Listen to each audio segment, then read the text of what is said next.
The world moves quickly, faster than it did yesterday, faster than most minds were designed to follow. Because of this, many people feel restless without knowing why. Their bodies move quickly, their speech becomes quick, their thinking becomes quick.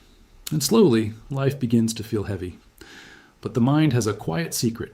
It follows the body. When the body slows down, the mind slowly follows. Try walking more slowly today.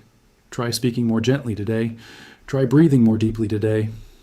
These small changes create a powerful sense of calm within the mind. Peace does not require a different life. Peace requires a different pace. And sometimes the fastest way forward is to slow down. If this moment helped you slow your thoughts even a little, please consider sharing this video with someone who may need it. And if you would like more gentle guidance like this, please like this video and subscribe to Gentle Monk Talks.